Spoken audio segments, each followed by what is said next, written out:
Dr. Jaffe, can you explain the physiology behind how delayed allergies, delayed hypersensitivities are developed, and then also the process that's taking place to eliminate those?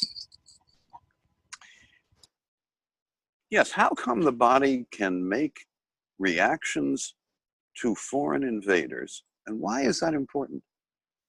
Well, we're designed to be healthy, renewing, and resilient. This means that what we take in is broken down to building blocks, amino acids, fatty acids, carbohydrates, minerals, cofactors, broken down to really nutritionally helpful building blocks, which are then assimilated. They migrate across the wall of the intestines, they get into the body, they build us up. That's the way things are supposed to be. Well, what happens when you interfere with digestion? What happens when toxin exposures, stress of daily living, medicines that have effects on the microbiome, the organisms that are responsible for breaking foods down? When I was a young doctor, we were taught by famous gastroenterologists that there was already an epidemic of epidemics of silent digestive diseases that were underneath and often invisible to the clinician who had a patient with autoimmune arthritis or autoimmune asthma or autoimmune anything, of which there are hundreds, maybe thousands of different syndromes. How do you attack yourself? Well, you only attack yourself when you have an invasion from the outside, a reaction from the inside, and continued invasion from the outside, and then stronger reaction from the inside. So delayed hypersensitivities, delayed allergies, immune reactions against partially digested food remnants, environmental chemicals, toxins that are now immunotoxins, all of these are efforts of the body to repair. All of these are efforts on the part of the body to restore its resilience and healthfulness. In medicine, we mostly focus on symptoms and wanting symptoms to go away. So we have many symptom reactive therapies that do reduce specific symptoms at a cost to digestion or at a cost to the energetics of the body, and the immune defense and repair system is about as energy requiring as any part of the human body.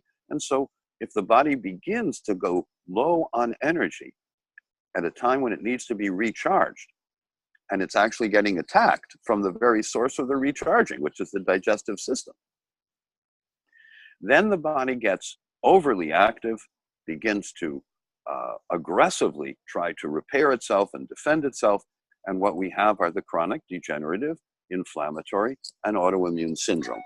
Now, every part of the body has a specialized area in medicine, and so every specialized area of medicine identified its specific immune complex reactions, its specific antibody-mediated or T-cell-mediated autoimmune syndromes.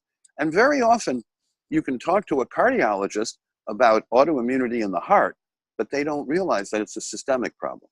Or you can talk to pulmonologists about pneumonitis and asthma and other itises that affect the lungs and the breathing, and yet they're not aware that these are really systemic issues.